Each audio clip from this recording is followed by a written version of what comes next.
Boa tarde, pessoal. Estou a entrar agora para fazermos a nossa live de hoje com o Dr. Paulo Musi.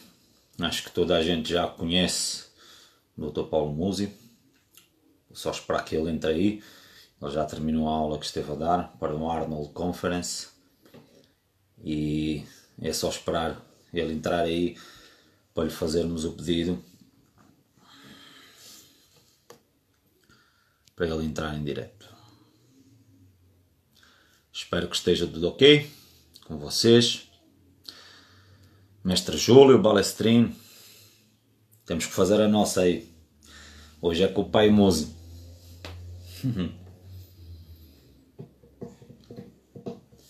Vamos esperar aí o doutor entrar aí no direto.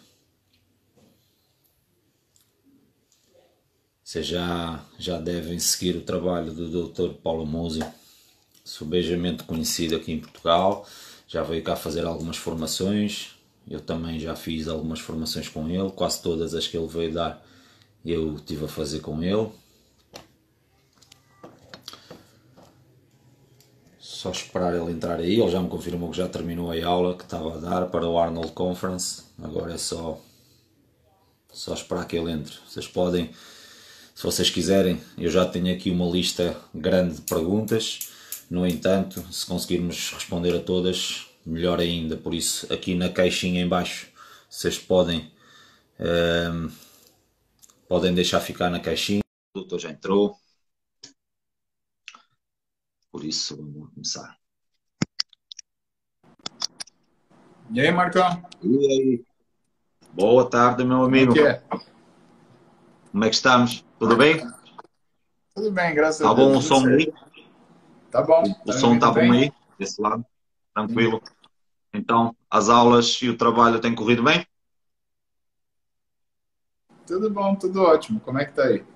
Por aqui está tudo a tentar voltar à normalidade daqui a 2 semanas.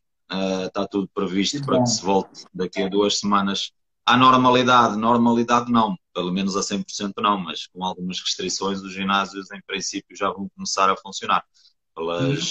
pelas últimas indicações. E essa quarentena a nível pessoal e profissional, como tem corrido? Como é que o doutor tem lidado com essa situação? Bom, eu acho que não é uma situação simples, né, Marcão? É uma, virou uma tempestade de coisas, né? Porque tudo começou a encavalar e começou, uma coisa que deu problema, começou a dar problema na outra, e na outra, e na outra, e de repente virou um novelo de lã, né, que se desenrolou. Então ninguém mais sabia por onde começar. A primeira coisa foi o medo das pessoas saírem na rua, né? E aí o temor dos pacientes eles ficarem sem cuidado. Isso aí a gente contornou. O Brasil ele acabou liberando telemedicina, né? E aí a primeira coisa a gente conseguiu resolver, que é o acesso aos nossos pacientes e manter o cuidado deles integral de uma forma mantida, tá? Então isso já ajudou um pouco. Aí o que foi o segundo desafio, criar uma situação onde a pessoa pudesse continuar fazendo atividade física, porque quando a gente tinha uma condição onde simplesmente era o horário que dificultava às vezes a pessoa de treinar, mas que ela conseguiria ir, mas de repente fechou tudo, fechou a academia de condomínio, fechou, as pessoas elas ficaram sem a menor capacidade de fazer isso. Então, a gente criou situações, né, a equipe de treinadores, ela trabalhou triplicado, né, para criar situações que as pessoas pudessem reproduzir em casa.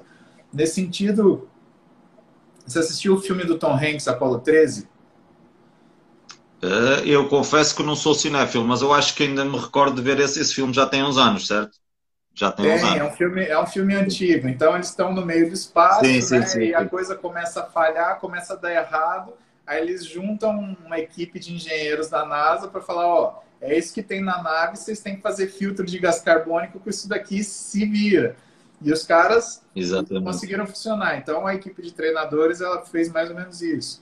Aí depois Exatamente. foi padronizar, porque as pessoas elas não tinham disposição para treinar em casa. E elas começaram a O ficar material, o material não é o erráticas nos mesmo. seus... Pois é, e elas... Creio que está a a travar aí um gente pouco aí o. precisou criar uma forma de aconselhá-las para que elas tivessem uma, uma rotina ou algumas lições básicas para conseguir se disciplinar. Então, foi sempre correndo atrás de uma nova situação que aparecia, né? Porque, na verdade, Marco, a gente não sabe lidar com uma situação até que ela apareça. E o problema é que Uhum. toda vez que a gente desnudava uma face do problema, outra aparecia. Então a gente tinha que lidar com muitas coisas ao mesmo tempo. Eu posso te falar que eu trabalhei triplicado nesse período todo, viu? Não foi uma coisa tão Sim, sim. tranquila assim, não. Mas continua a atender presencial ou só online mesmo? Continuo no presencial também. Sim, sim. E a nível pessoal, já ouvi alguns que eu tenho acompanhado aí as lives que tem feito, já ouvi alguns que está menos rabugento, não é verdade? Mas você sabe que eu fiquei mais tempo com a minha mulher, né? E ela, para mim, é um antidepressivo fenomenal, né? Eu tô perto dela, eu tô bem, tá tudo bem. E eu realmente notei essa diferença. Eu fiquei bem menos rabugento, bem menos mal-humorado, né? Senti a falta de treinar antes de conseguir me organizar, mas a hora que eu consegui me organizar, a coisa fluiu. Então, eu vou te falar que essa quarentena, ela trouxe algumas experiências que é,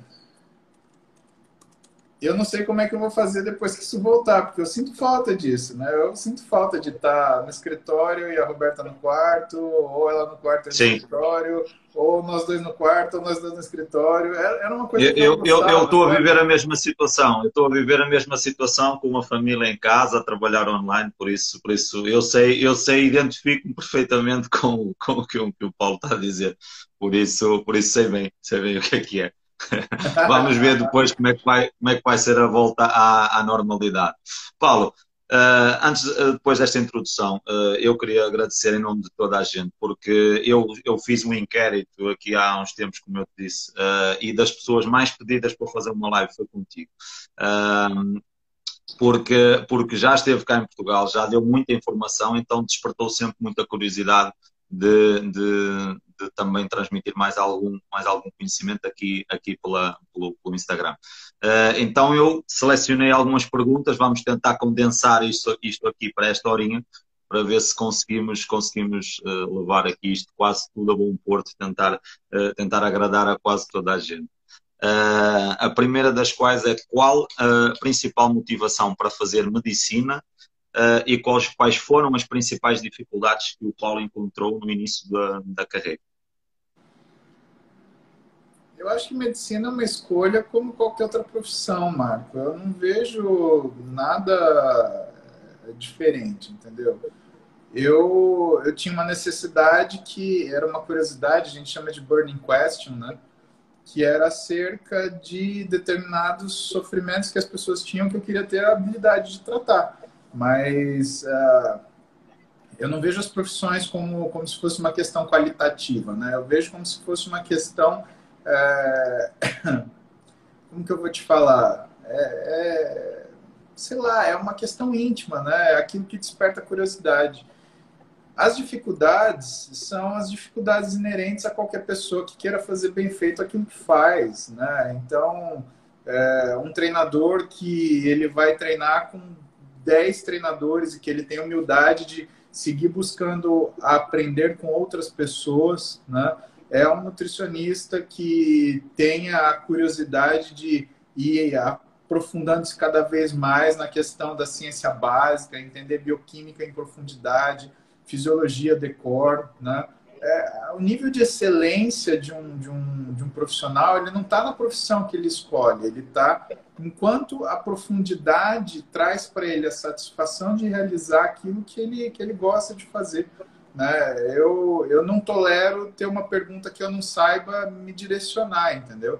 E eu vejo isso em uma série de outras profissões, né? Eu acho que a, a gente às vezes cria algumas, sei lá, algumas expectativas em torno de certas profissões que fazem com que, na realidade, isso atrapalhe, né? E eu vou te falar uma coisa, eu vou te falar uma coisa que é do meu coração. Por exemplo, aqui no Brasil teve um movimento do pessoal bater palma para médico, vocês Sim, são aqui os também, aqui também. heróis. A gente não é Sim, herói porra nenhuma, isso é o nosso trabalho, meu amigo. Quando você está dormindo, a gente está no plantão, isso é o nosso trabalho. Ninguém é desavisado, ninguém foi pego de surpresa, ninguém é mártir, ninguém... isso é o nosso trabalho, tá? Só que o Brasil ele exatamente. tem uma característica que as pessoas que nos aplaudem, elas não sabem, por exemplo, o quanto a gente foi, como classe profissional, vitimizada pelos governos que a gente teve. A gente foi culpado pela situação da saúde, o médico é playboy, o médico não quer trabalhar, o médico não quer fazer isso. Então, quer dizer, não adianta bater palma para a gente fazer o que a gente tem que fazer. Você tem que ajudar a gente a fazer o que a gente faz sempre, né? Então, a saúde está ruim, não é Sim, bater no médico, é procurar nos representantes que você elegeu e que estão fazendo bobagem aí à frente do poder, né? Eu não quero exatamente. palma, eu não faço questão disso, eu quero suporte. É isso que importa na minha profissão. Eu quero respeito, né? Eu quero que a pessoa saiba que quando eu sento para ela para falar daquilo que eu faço, eu tenho autoridade para isso, né? Que é o problema de você ter muita informação disponível. Você tem muita informação, muita gente querendo dar informação, só que sem a mínima competência para tal, né? Então você vê gente tomando decisão sobre a vida de outras pessoas e que necessita de um conhecimento médico que não tem esse conhecimento e nem tem o bom senso para saber que tomar decisão sobre a vida das pessoas é uma coisa muito séria, né? E qualquer profissão da saúde, a gente é treinado para fazer isso, né? Um treinador não pega uma pessoa e treina ela até se machucar. Um nutricionista não pega uma pessoa e restringe até ela fazer um transtorno alimentar. Um fisioterapeuta, ele não vai pegar uma pessoa pós-cirúrgico e vai piorar a dor porque a pessoa ela tem que ganhar aquela flexibilidade. E assim sucessivamente, né? Então, é tudo um problema de bom senso, meu amigo. Exatamente, exatamente. Na questão do treino, tem aqui uma questão do treino. Quando é que o Paulo começou a treinar e qual é que foi a primeira competição que o Paulo fez? Algumas pessoas, se calhar, das mais novas, se calhar não sabem que o Paulo competiu. Há quantos anos é que o Paulo já não competiu? Já não compete? Tem 13 anos que eu não compito. Não, 12 anos. Eu 13 competi anos. em 2008. E em 2008 foi o Mister Santos. Eu estreiei pegando o segundo lugar, o que me deixou muito feliz, porque o fisiculturismo ele tem disso, né? Ele necessariamente você precisa ser conhecido. Então, deixa eu te mostrar. Eu estou no meu consultório aqui. Então, Sim, aqui sim. é o troféuzinho. Clube Santista de Uhum. Halterofilismo, 54º Mister Santos, segundo lugar, categoria 1, né? Aqui, isso é uma coisa que eu me orgulho, é um diploma da IFBB, né? Exatamente. É um Master of Bodybuilding and Fitness Methods, né? Porque eu dei aula praticamente no mundo inteiro pela IFBB. Aí tem outros Uhum. diplomas aqui, né? Não sei se... Aqui do Arnold, né? Por causa dos Uau. conferences. Aqui os certificados de especialidade, medicina esportiva, ortopedia, né? Sociedade Francesa de Nanomedicina, enfim, aqui tem um monte de lembrança aqui. Tem foto também. Peraí, deixa eu ligar a luz daqui. Aqui é a sala que eu faço o exame físico, então foto aqui para inspirar a galera. E aqui é minha área de Exato. exame físico, né? Tem um espelho grandão. Eu lembro dessa sessão de fotos, do vídeo que na altura fizeram com o Júlio e por aí fora, a treinar, vocês a treinar e a fazer essa sessão de fotos. Sim, sim, sim, sim. Aprenda a se Foi provável, autoavaliar. terá sido a melhor forma do Paulo a nível físico, considera que foi a melhor forma que atingiu. Daquelas fotos, sim, né? Foi quando eu tinha mais volume e mais definição, né? Mas eu ainda acho que eu não cheguei no meu melhor. Eu tenho um projeto que é Ainda chegar, não chegou nos 55 do Arnold, né? 55 do braço. é bater o Arnold, é alcançar, muito respeitosamente, alcançar Arnold de 1979. Aí eu estou feliz. Paulo, diga uma coisa. A competição, a preparação, o facto de ter vivido uma preparação na realidade, ajudou mais tarde na questão do acompanhamento de atletas a nível de competição também? O facto de ter vivido na prática isso ajudou a ajudar ainda melhor esses atletas que passaram e passam pelas mãos do Paulo atualmente? Então, ajudou, Marco, porque eu vou te dar até um depoimento da Renata Guaraciaba, que, né, a gente tem uma relação profissional antiga já, né? E ela estava fazendo uma live ontem, eu entrei para mandar um abraço para ela, porque foi aniversário dela antes de ontem. E aí a menina que estava fazendo live com ela falou: e aí, como é que é passar com o Paulo Musi, né? E aí ela virou e falou para mim, né? Falou: olha, passar com o Paulo é diferente daquilo que você imagina, porque ele não é o cara que vai pegar você e te esmigalhar e te judiar. Ele é o cara que vai pegar você e ele vai com muita calma numa preparação mais longa. E ela falou 20 semanas, né? É o tempo que eu preparo, que eu gosto de preparar um atleta, né? Ele vai fazer tudo com muita tranquilidade para você não sofrer, né? E eu fico muito feliz de ouvir isso da Renata, porque com certeza é um dos físicos do esporte mais bonitos que eu já vi.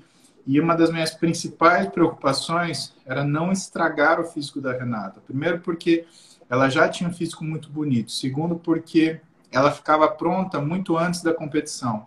Então, às vezes, querer fazer uma coisa muito radical, você estraga aquilo que já é ótimo.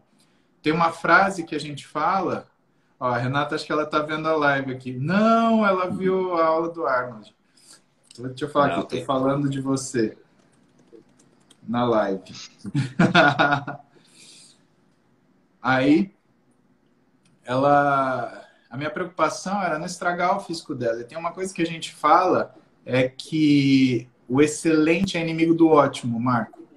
Então, muitas vezes, numa busca de uma excelência, você acaba destruindo o ótimo que você já tinha. E, como eu te falei, né, e eu tenho esses três atletas, são 4 atletas que eu tenho como referência, né? O Eduardo Correia, a Juliana Malacarne, a Julie Dias e a Renata Guaraciaba, né? Esses atletas, para mim, eles são uma referência de constância, são uma referência de seriedade, são uma referência de excelência mesmo, né? E a responsabilidade que você tem não é simplesmente prepará-los da melhor forma possível, é você, de fato, não estragar aquilo que eles têm de melhor. E eu já vi muito atleta muito bom, né?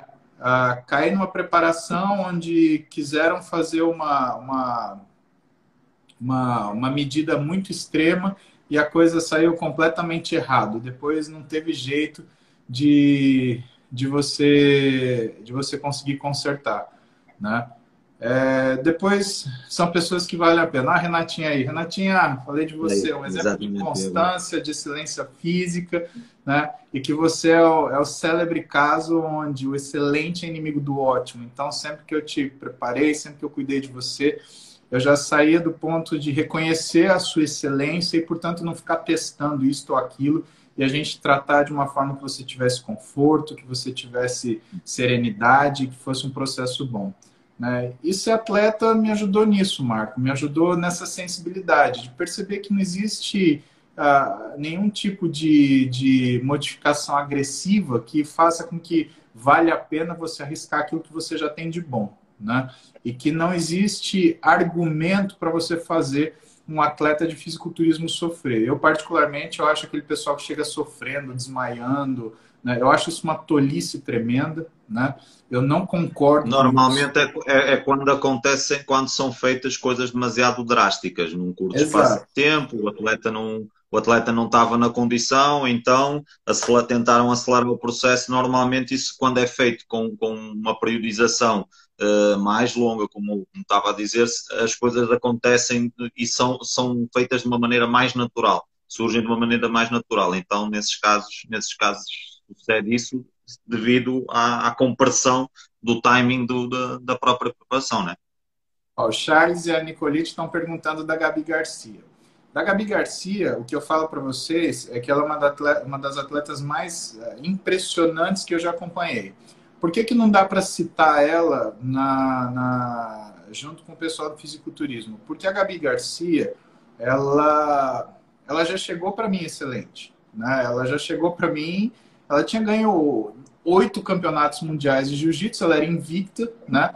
Aí comigo a gente ganhou mais 2, a gente foi para o Rising, ela ganhou o Rising, mas ela já era excelente. Então, no caso da Gabi, Marco, a única coisa que eu fiz foi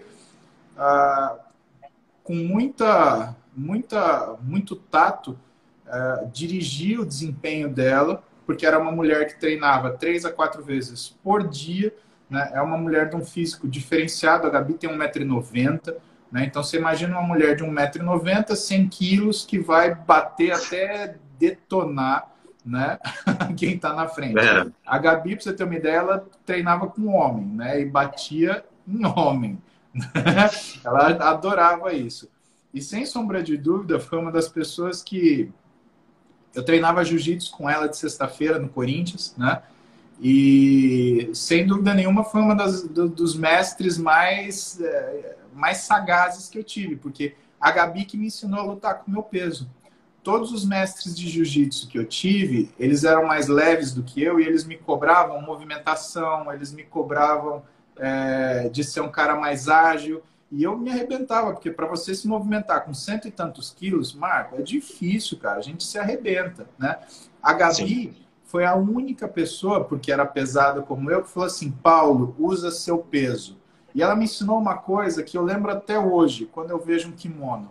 Sempre que você for fazer uma movimentação, conte até 10 e desmonte as ações que você faz. Faz o pé, 1, prende o gancho, 2, tira o quadril, 3, abraça o pescoço, 4, desloca a perna, 5. E ela falava: calma, usa o seu peso, usa a sua força. Isso não quer dizer que você é grosseiro.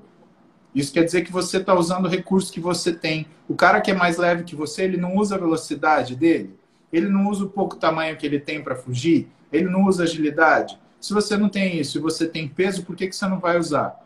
Então, isso eu acho que para mim foi um marcador, foi um divisor de águas, assim, que eu também pude entender toda a genialidade da Gabi e que às vezes eu até me emociono para falar, porque eu acompanhei todas as críticas que ela sofria, né? Ah, você ganha porque você é grande, você ganha porque você é forte, você ganha porque você luta de uma forma brutal. E ela pegava todas as pessoas e falava: pode pôr quem você quiser na minha frente. E a gente punha quem quer que fosse, se era mais rápido, se era mais devagar, se era maior, se era mais forte. Ela pegava todo mundo. E ela é, sem dúvida nenhuma, para mim, um grande mestre em jiu-jitsu e que agora está com a academia dela lá nos... Deixei de ouvir o som. Vai fazer muito sucesso, porque é uma pessoa muito competente.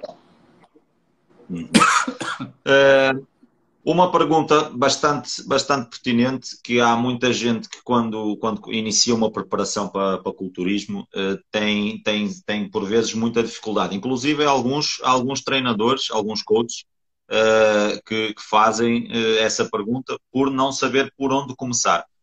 Então, a pergunta é: como periodizar da melhor forma a dieta de uma competição de fisiculturismo? Olha, a questão de você periodizar a dieta para uma competição de fisiculturismo, ela não é uma coisa que você consiga fazer sem usando uma regra de bolo. Mas eu vou te contar alguns passos que você pode fazer para isso, né? Primeiro passo, você tem que fazer o seu atleta ele regularizar a alimentação dele. Não interessa que dificuldade ele tenha. Se ele não fixar horário, você não vai conseguir ir para uma segunda... Rotina, né? Criar rotina. Então, vai ter que acordar todo dia no mesmo horário, dormir todo dia no mesmo horário, treinar todo dia no mesmo horário e comer todo dia no mesmo horário. Então, não vem com aquela história, não, eu espero o melhor momento. Não, não existe isso. Daí é gente que quer fazer o que quer, do jeito que quer, na hora que quer. Não existe esporte que sustente, ou não existe nível de excelência que sustente isso. Lembra de uma frase, hard work beats talent, tá? O trabalho duro bate o talento, tá? Só que quando o talento ele trabalha duro, aí é outra conversa. Então, é justamente o que a gente faz. Segunda coisa é fazer com que esse paciente ele não tenha uma sensação de diminuição abrupta de consumo energético.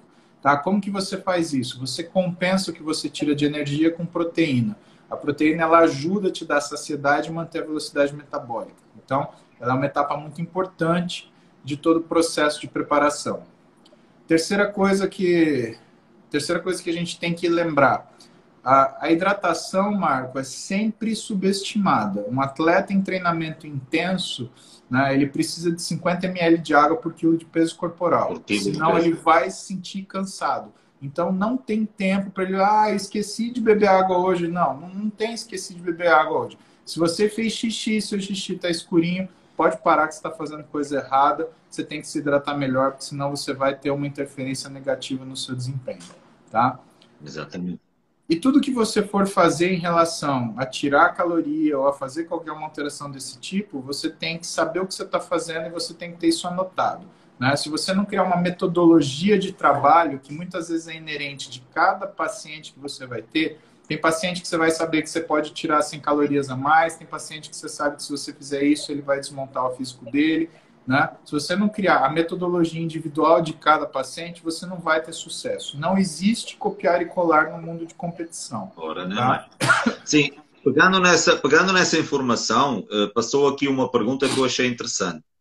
Pegando naquilo que o Paulo falou de comer, treinar em cada horário, que é, existe muito, aqui em Portugal existe uma percentagem muito grande de competidores que são ou vigilantes ou até trabalham em medicina, trabalham por turnos.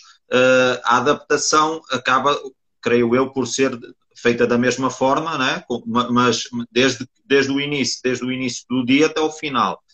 Contudo, aquela transição do turno poderá ser um pouco complicada. Tem alguma opinião a dar em relação a isso?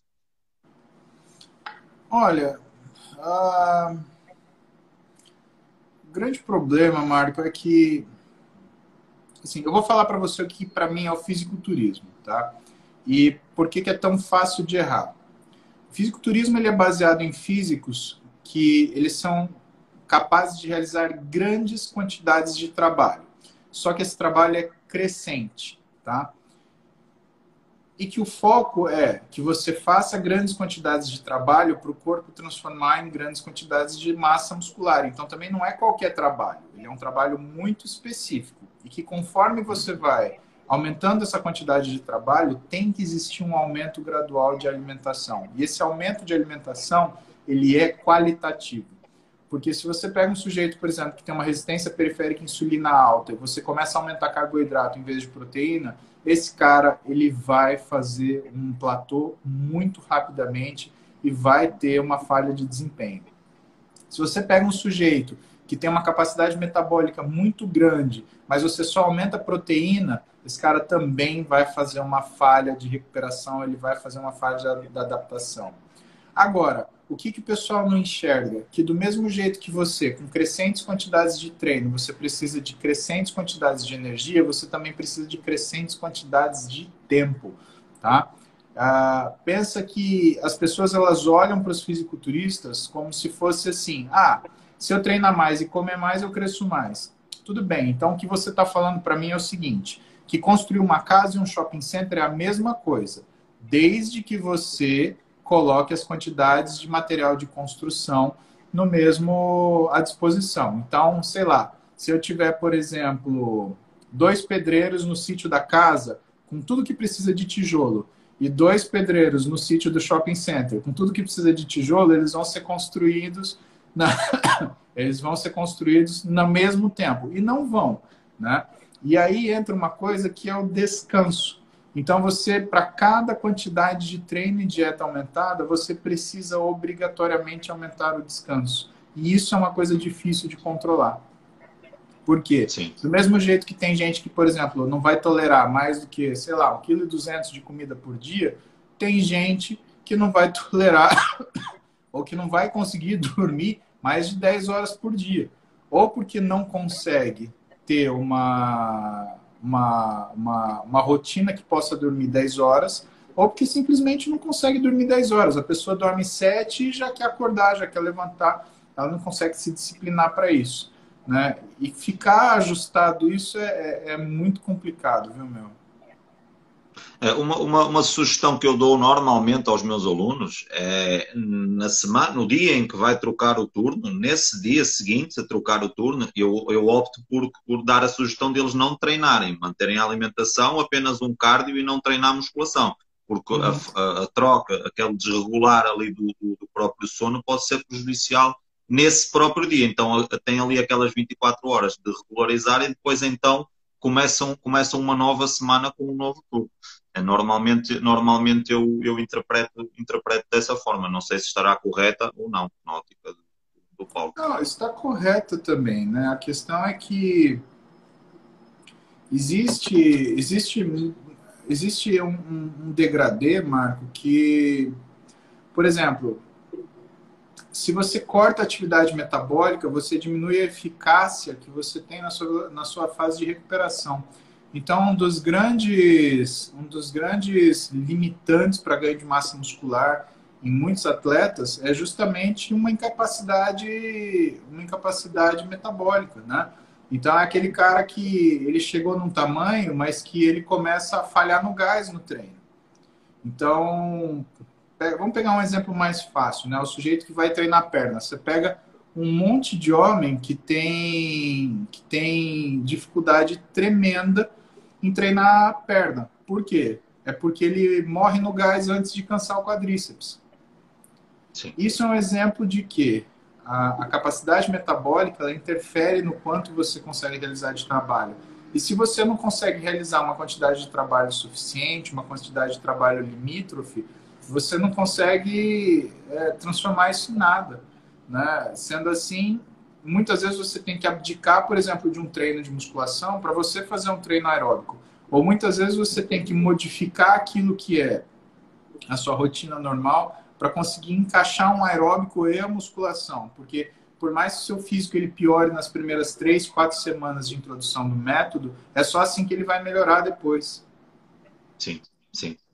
A chamada fase de nem é carne nem é peixe, mas é uma fase adaptativa, né? Nem bala Tal e nem qual tijolo.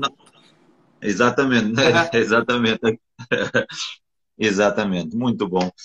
Um, Pegando na questão da dieta, muitas dúvidas surgem quanto à quantidade de proteína por quilo de peso corporal, isto em atletas, nomeadamente em atletas, a pergunta foi feita até por um atleta, se existe uma quantidade máxima, se é mito haver quantidades determinadas por quilo de peso corporal ou existe uma capacidade metabólica maior para assimilar toda a proteína que ingerimos. Então, Marco, na verdade, a gente sempre começa a trabalhar num intervalo de 2,1, aliás, de 2,5 a 3,1 gramas de proteína por quilo, tá? E a gente trabalha nesse intervalo porque justamente a gente sabe que a manutenção da massa muscular ela vai ficar mais ou menos nessa região. Se você tem exames para poder te ajudar no seu trabalho, você consegue calcular a quantidade de caloria por exemplo, os níveis de ureia e demora de queda de CPK. Então, são índices de sangue. A ureia alta, aumenta o carboidrato. Tá demorando para CPK cair, aumenta a quantidade de caloria, né? Então, essas coisas elas vão interferir. Agora, se você não tem esses métodos, você tem que se utilizar de outros tipos de formas de avaliação. Por exemplo, a sensação que o sujeito tem no dia seguinte para treinar, ou então você fazer um log de pesos e começar a perceber quantos treinos o sujeito demora para ter queda de desempenho. Porque, a rigor, uma pessoa que gosta de treinar, se você botar ela para treinar 7 dias, ela vai treinar 7 dias. Agora, qual é a diferença? É que ao redor do 7º dia, do 6º dia, né, e muita gente ao redor do 5º dia já tem queda da capacidade de treino. Eu tomo de exemplo, por exemplo, o Eduardo Correia. Ele não treina mais do que 4 dias seguidos. Por quê? Porque ele treina tão forte os dias que ele treina que se ele fala, Paulo, se eu for treinar meu quinto dia, eu não vou fazer nada. Então eu treino no Exatamente. máximo 4 dias e ponto final. Aí eu descanso 1, 2 dias, conforme aquilo que eu preciso. Então, na verdade, para você determinar o quanto essa pessoa vai se alimentar, você tem que ter uma ideia muito clara do quanto ela está conseguindo treinar. Por isso que eu falo para o pessoal que é de nutrição para estudar treinamento desportivo, porque se eles não entenderem de treinamento desportivo, eles nunca vão ter parâmetro para construir uma dieta para uma pessoa.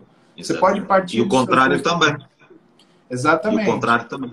Exatamente. É, porque quando chega a vez do treinador trabalhar de acordo com aquilo que o nutricionista ele está prescrevendo, porque o cara precisa emagrecer, o treinador ele tem que ter noção do quanto ele precisa ou quanto ele pode dar de estímulo para que essa pessoa ela consiga ter um desempenho melhor, né? Quando a gente compara com atleta, né, o que a gente faz? Quem manda na fase de off é o treinador. Ele fala para o nutricionista, ó, eu preciso treinar isso. E o nutricionista se vira para dar a caloria que aquilo representa. E Exatamente. quando chega na fase de pré-contest, quem manda é o nutricionista. Então ele vira e fala assim: olha, eu tenho que te dar isso eu te dou isso de calorias. Se vira para conseguir treinar com isso. E aí o treinador que tem que se rebolar para conseguir chegar naquele Tem que trabalho. ser um trabalho que casa, né? Tem que casar o trabalho de ambos Por isso que é muito para se difícil poder de determinar falar uma quantidade. Por isso que é muito difícil de falar, né? Como é que você vai fazer a alimentação da pessoa. Não, ah, é variável de 1 para 1, sabe, Marcão? Sim. Você tem que fazer uma anamnese preliminar, fazer os cálculos do que a pessoa está comendo, ver uma relação de proteína por quilo, carboidrato por quilo, gordura por quilo, ver a distribuição circadiana disso, que horas o cara está comendo essa gordura, né? Que horas o cara está comendo esse carboidrato, fazer um Uhum. fracionamento alimentar para dividir isso ao longo do dia. Então, a primeira coisa não é nem mudar o que o cara come, é organizar, fazer o fracionamento alimentar, fazer um trabalho importante de nutrient timing, colocar os nutrientes no horário mais adequado para o desempenho e aí observar. Depois que você tiver isso muito bem estabelecido, aí se parte para trocar quantidades, né? Mas para Exatamente. você fazer isso depende do resultado que você vai ter da primeira fase, né? Não tem muita receita para isso. Ok.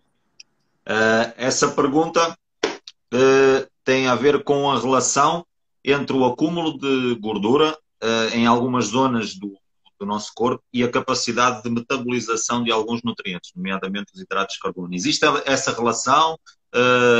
Faz sentido relacionar isso ou nem por isso?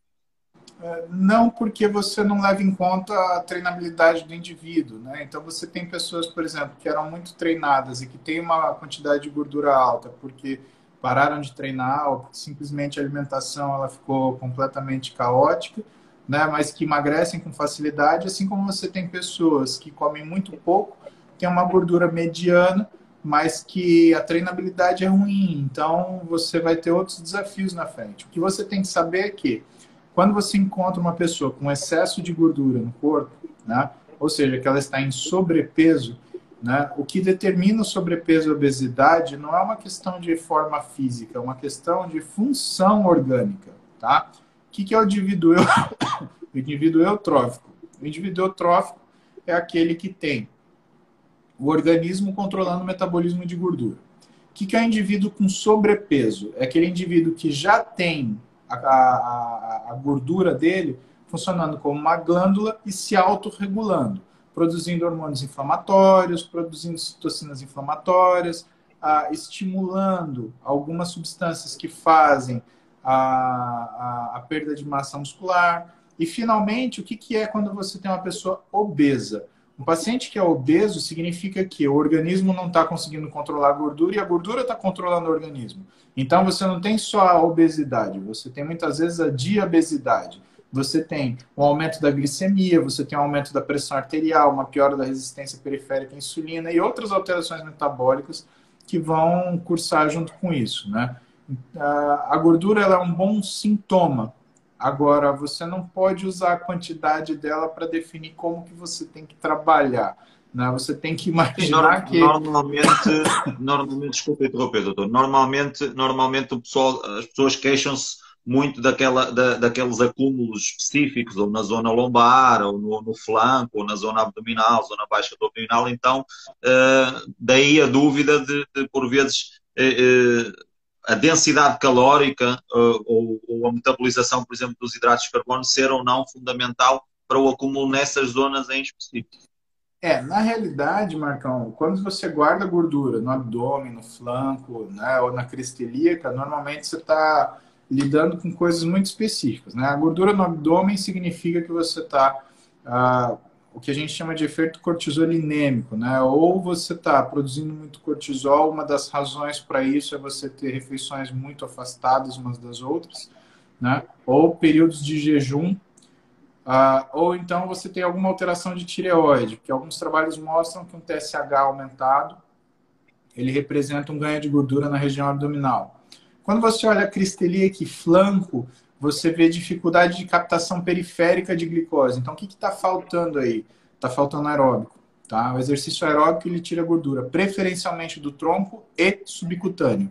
Tá? A musculação ela remove gordura visceral. O aeróbico ele tira gordura subcutânea, tá? E principalmente do tronco, membro inferior negativo.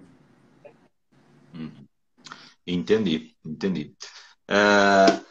Mantendo aqui na questão da dieta, para as mulheres que têm o síndrome do ovário policístico, que cuidados a ter com a dieta e suplementação? Síndrome do ovário policístico é caracterizado por um hiperandrogenismo, um aumento de resistência periférica à insulina, que tem uma série de comprometimentos, né?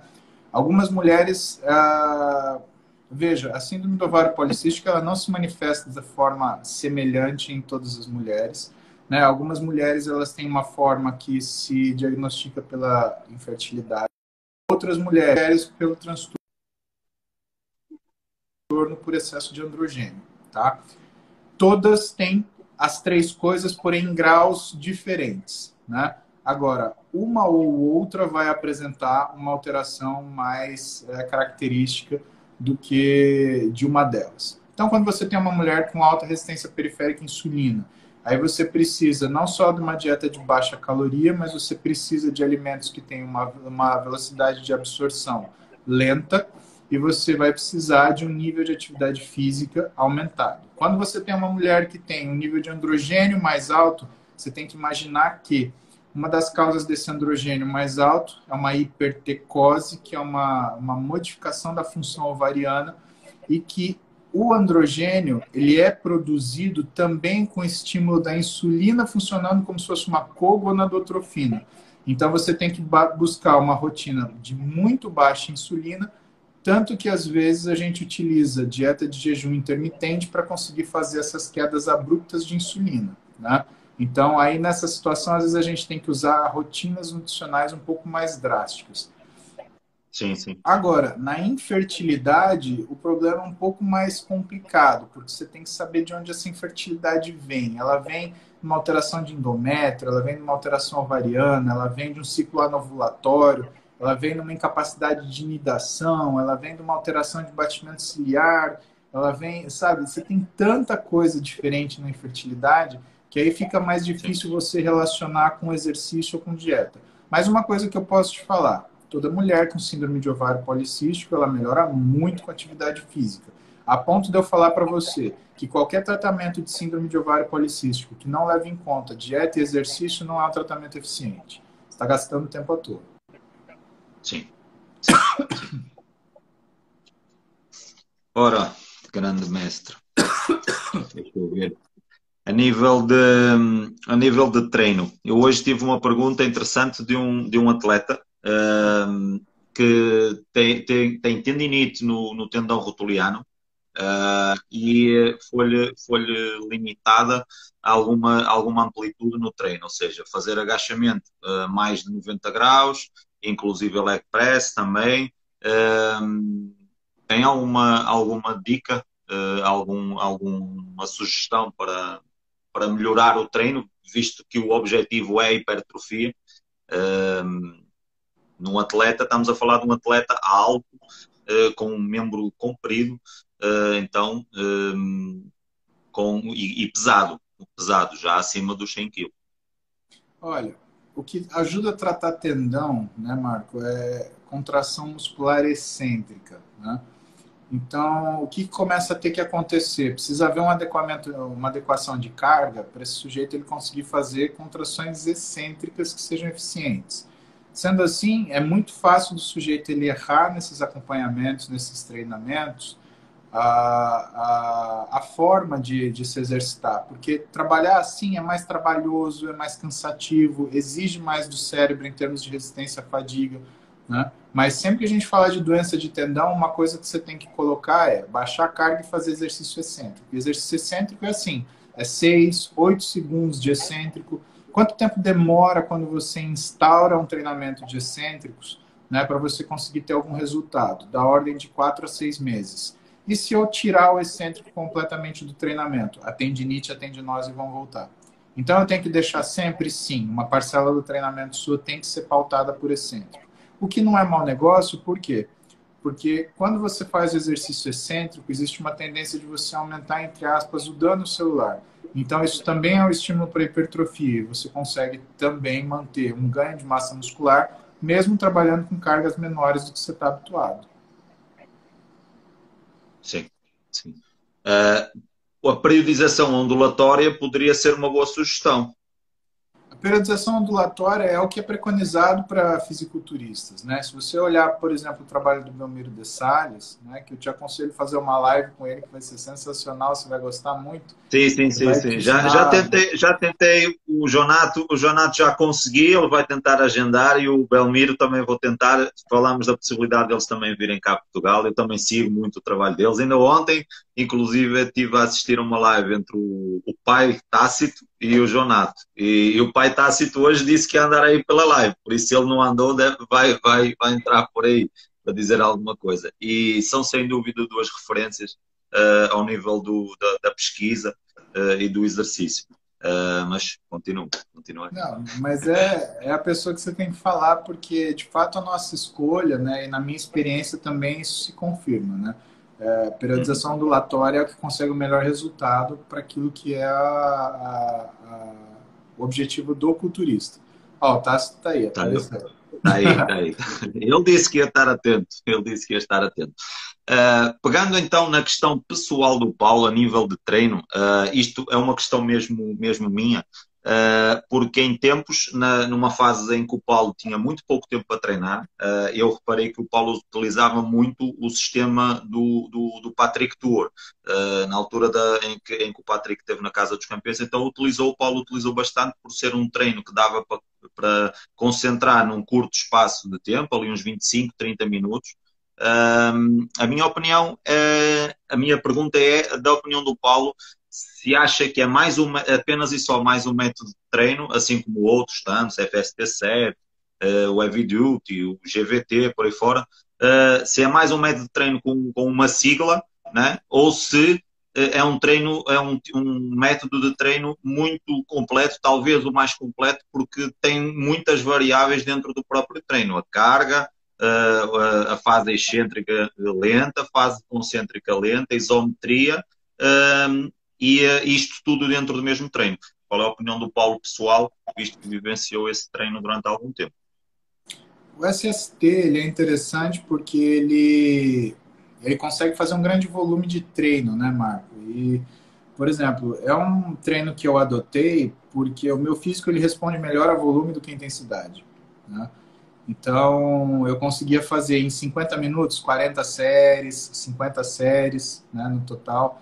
E é como o meu físico responde. Imagina que 50 séries é você fazer 5 exercícios, 10 séries cada um, né? É bastante coisa. Ó o Gustavo Carvalho aqui, meu irmãozão de Brasília. Então, o que acontece? A gente tem que dar o mérito para aquilo que ele é eficiente, tá? Eu acho que todos os métodos de treino modernos, eles derivam daquilo que são os princípios Rader de treinamento. Não tem como você inventar muita coisa, né? Por exemplo, se você for pegar alguns atletas da antiga aqui no Brasil que disputaram os primeiros Mister Santos e você falar para ele FST7, ele vai olhar aquilo e falar, mas isso é série de bombeamento, eu fazia em 1980. E é verdade, eles faziam isso em 1980. né? Exatamente. E eles chamavam de série de bombeamento. Então, o que a gente tem que saber? A gente tem que saber que tudo veio de um lugar. As pessoas elas chegam a conclusões que, às vezes, são conclusões muito parecidas, né? O que não tira o mérito delas, mas que seja dita a verdade, né? A forma que você organiza esses exercícios, eles às vezes fazem mais sentido ou menos sentido. Agora, mesmo quando não faz tanto sentido assim, você tem pessoas que se adaptam a treinar dessas formas, né? Então, o que acaba acontecendo é que qual o melhor método de treinamento, Marcão? É o que o cara faz. Então, não adianta a gente prescrever para ele o método mais eficiente do mundo se ele não consegue fazer, ou se ele não quer fazer, ou se ele não tem vontade de fazer, ou quando faz, ele faz todo no rame-rame, né? Exatamente. Importa o que ele está fazendo, se é uma coisa que ele está conseguindo manter uma intensidade, se ele está conseguindo manter um volume que é adequado. Né? Nesse sentido, eu me adaptei muito ao SST porque era isso, era uma quantidade de volume grande que eu conseguia fazer num intervalo de tempo razoavelmente sensato, né? Porque eu tenho muito problema com horário, né? E que para mim funcionou durante uma época perfeitamente, meu físico respondeu muito bem. Né? E que depois, evidentemente, eu tive algumas alterações de horário, rotina, eu já não consegui ter manter o mesmo nível de volume de treino. É claro que meu físico ele desajustou, né? Mas eu já estou trabalhando nisso de novo, eu já estou tendo um tempo um pouquinho melhor e eu estou refazendo. Agora, eu não volto a treinar o que eu treinava, senão eu me arrebento. Então, tem que existir uma progressão, né? Quando você tem uma progressão, aí a coisa Exatamente. funciona. E competir. Pensa, vai aceitar o desafio do Júlio, de há 2 anos atrás, para aí. Olha, a competição é uma coisa muito diferente. Quem já competiu sente falta de competir. Eu sinto falta de competir. Né? Mas eu tenho que ser muito ponderado, porque a competição, Marco, ela exige que a gente tenha um olho para nós mesmos maior do que a gente tem para o resto da nossa vida.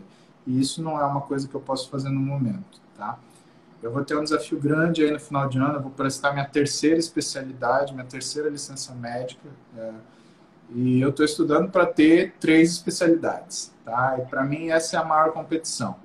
Tendo conquistado isso, né, eu já tenho um projeto aí de carreira acadêmica que eu tenho aguardado durante um tempo, né? Mas aí eu vou partir para esse projeto da carreira acadêmica. E aí, talvez, junto com a carreira acadêmica, eu faça alguma brincadeirinha aí para competir. Mas aí a vontade não é necessariamente ser campeão, né? É olhar para as Claro, pessoas e falarem para as pessoas, olha, vocês podem também, tá? Isso não é uma coisa, exatamente. né, não é uma coisa fora do contexto. Você tem condição de fazer isso. Né? Eu acho que a gente, com a vida, a gente tem algumas responsabilidades, né? E com Prioridades. certeza, dentre as mais importantes são a gente estimular que as pessoas elas deem o seu melhor, sem dúvida nenhuma. Exatamente. O tema sempre, claro, mais polémico é os hormônios. E então tem aqui algumas perguntas relacionadas com isso. Muitas meninas a perguntar acerca daquelas duas drogas mais usadas normalmente no culturismo no que ao setor feminino diz respeito. Oxandrolona e Primobolan em mulheres. Quais os principais riscos e benefícios? Essa é a pergunta. A oxandrolona e a metenolona, né, que é o primobolan, Sim, Primobolan. Sim. eles são derivados de DHT, né, Marcão? Então, o que, que acontece? Você tem a oxandrolona, que é de 6 a 8 vezes mais forte que a testosterona, você tem o primobolan ou a metenolona, que é de 10 a 12 vezes mais forte que a testosterona. Ah, Aí você tem uma variação do que é o estado físico da mulher inicial. Se você pega uma mulher que é muito estrogênica, que ela tem muito quadril, tem uma cintura muito fininha, né, tem um tronco muito fininho, você acaba tendo um resultado que, por mais que ela androgenize, né, a estrutura inicial dela era uma estrutura estrogênica. Agora, se você tem uma mulher que já tem um físico mais retangular, né, ou então triângulo invertido, essa mulher, a primeira coisa que vai acontecer, ela perdeu que é a característica da silhueta feminina. Então, você vai olhar, aquilo não vai ser um físico que vai te causar admiração. É um físico que, assim, você vai falar, poxa, treinou, tudo bem, justiça seja feita. Mas do ponto de vista de objetivo, você vai ver um físico que piorou, não que melhorou. Eu não acho que esteroide para mulher seja uma coisa sábia para fazer, tá? Porque você não faz com que ela tenha um aumento daquilo que são os atributos femininos básicos, né? O esteroide anabolizante ele é um androgênico, ele não é um estrogênico, né? Então você não vai ver necessariamente uma mulher com um bumbum maior, você não vai ver necessariamente uma mulher com uma coxa maior, você não vai ver ela com uma cintura mais fina, você vai ver o contrário, né? Ah, mas e as mulheres que assim funcionam? Bom, se as mulheres que assim funcionam, a gente tem que saber que no mundo você tem uma série de pessoas, aquelas que funcionam com, sem ou apesar de, né? E muitos do que vocês veem de atletas hoje são as que, apesar de usarem esteroide, o físico ele melhorou. Então, na minha experiência, isso eu tenho que te falar porque eu tenho um viés importante a declarar, né? Eu trabalho num consultório que hoje a maioria do que eu trato são maus resultados, né? Eu trato de gente que teve problema e que está tentando se colocar no lugar. E pela razão que eu vejo entre mulheres que se beneficiaram e mulheres que tiveram pioras grandes de físico, de função, de orgânico, eu não aconselho, né? Se a gente está falando de uma menina que treina porque gosta, porque acha legal, porque está fazendo físico, pô, não inventa de mexer com isso. Vai fazer cagada, vai ficar com voz de marreco, né? Vai ficar com testão, vai ficar sem cabelo. A coisa não vai, Exatamente. a coisa não vai sair legal, né? A Isis está Exatamente. perguntando aqui, uma mulher estrogênica E com. o efeito é pior, o efeito secundário, efeitos colaterais são bem piores na mulher do que no homem. É que nem o sujeito pegar um Fusca velho e querer turbinar para andar junto com uma Ferrari. Vai dar problema, tá? Mas olha só, Exatamente. aqui a Isis mandou uma pergunta, falou, é uma mulher estrogênica que tem a síndrome do ovário policístico. Isso é uma coisa muito difícil de acontecer, né? Você tem uma mulher que tem síndrome do ovário policístico, ela tem um aumento androgênico, né? Mas vamos supor que existe uma mulher estrogênica com síndrome de ovário policístico. O que ela treinar vai funcionar.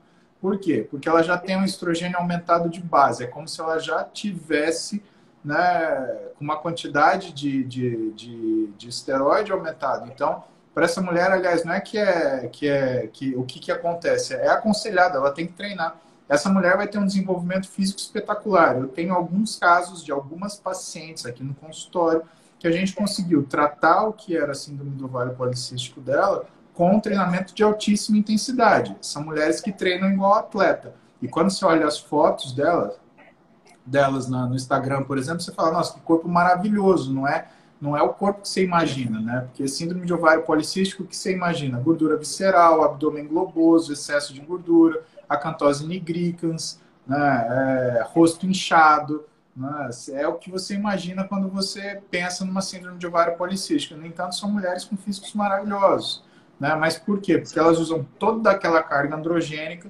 para o treinamento.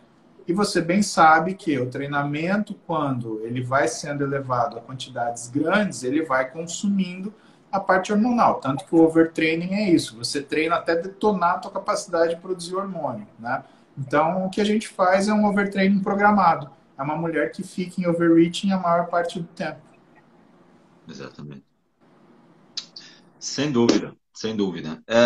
Outra questão em relação aos hormônios, que há uma discussão enorme, pelo menos aqui em Portugal, creio que no Brasil também ainda possa haver, se calhar já nem tanto, mas aqui existe muito essa discussão. Depois de fazer uma competição, depois do uso regular durante a preparação dos hormônios, dos esteroides anabolizantes, o que fazer?